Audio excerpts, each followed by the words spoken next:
K V Thomas നമ്മോടൊപ്പം തീരുകയാണ്. മൻമോഹൻ സിംഗ് മുൻ പ്രധാനമന്ത്രി ഇപ്പോൾ വിടവാങ്ങിയിരിക്കുകയാണ്. എങ്ങനെയാണ് അദ്ദേഹത്തിൻ്റെ ഈ ഒരു വിടവാങ്ങലിനെ താങ്കൾ അനുസ്മരിക്കുന്നത്?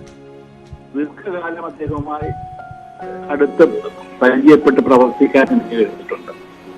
റിസർവ് ബാങ്ക് ഇന്ത്യയുടെ ഗവർണർ എന്ന നിലയിൽ, പ്ലാനിംഗ് കമ്മീഷന്റെ വൈസ് ചെയർമാൻ എന്ന നിലയിൽ, പിന്നീട് 91 നരസിംഹറാവു ഗവൺമെന്റ് ധനകാര്യമന്ത്രി എന്ന നിലയിൽ.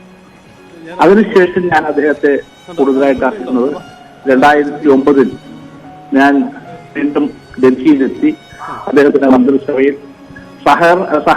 സഹമന്ത്രിയായി പ്രവർത്തിക്കുന്ന സന്ദർഭത്തിലാണ് ഭക്ഷ്യസുരക്ഷാ നിയമം പാസ്സാക്കുന്നത്. എനിക്കായിരുന്നു ഫുൾ ചാർജ്. എല്ലാ കാര്യങ്ങളിലും അദ്ദേഹത്തിന്റെ ഉപദേശം ഉണ്ടായിരുന്നു. നമുക്ക് എന്നും അദ്ദേഹത്തെ കാണാൻ കഴിയും.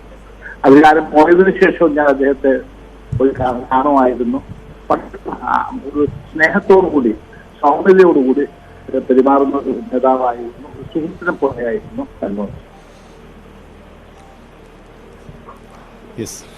ഡോക്ടർ മൻമോഹൻ സിംഗിനെ അനുസ്മരിക്കുകയായിരുന്നു കെ വി തോമസ്. രാജ്യത്തിൻ്റെ നിർണായകമായ നിമിഷങ്ങളിൽ രാജ്യത്തെ സുപ്രധാനമായ ഘട്ടങ്ങളിലൂടെ നയിച്ച പ്രധാനമന്ത്രിയാണ് മൻമോഹൻ സിംഗ്. കോൺഗ്രസ് രാഷ്ട്രീയത്തിലേക്കുള്ള അദ്ദേഹത്തിൻ്റെ കടന്നുവരവ് തന്നെ ഒരു സാമ്പത്തിക വിദഗ്ധനായിരുന്നു എന്ന നിലയിൽ കൂടിയായിരുന്നു. സാമ്പത്തിക വിദഗ്ധൻ എന്ന നിലയിൽ അദ്ദേഹത്തിന് പിന്നീട് രാഷ്ട്രീയത്തിനപ്പുറമുള്ള ആദരവ് ലഭിക്കുന്ന വ്യക്തിയായി മൻമോഹൻ സിംഗ് മാറുകയായിരുന്നു. യു പി എ മുന്നണി രൂപീകരിച്ച് പ്രധാനമന്ത്രി സ്ഥാനത്തേക്ക് അപ്രതീക്ഷിതമായിട്ടായിരുന്നു ഡോക്ടർ മൻമോഹൻ സിംഗിൻ്റെ കടന്നുവരവ്. ഇന്ത്യ വിഭജനത്തിന് മുമ്പ് ഇപ്പോഴത്തെ പാകിസ്ഥാനിലെ പഞ്ചാബ് പ്രവിശ്യയിലെ ഗായിൽ 1932 സെപ്റ്റംബർ 26 അദ്ദേഹത്തിൻ്റെ ജനനം.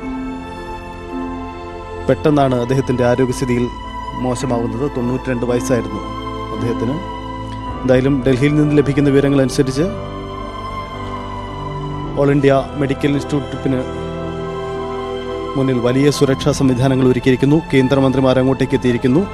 ബലഗാവിൽ കോൺഗ്രസിൻ്റെ പ്രത്യേക സമ്മേളനം നടക്കുകയാണ്. അവിടുന്ന് നേതാക്കൾ എല്ലാവരും അങ്ങോട്ടേക്ക് എത്തിക്കൊണ്ടിരിക്കുന്നു എന്നാണ് സാഹചര്യം. കിരൺ ബാബു നമുക്കൊപ്പം ചേരുന്നു. കിരൺ,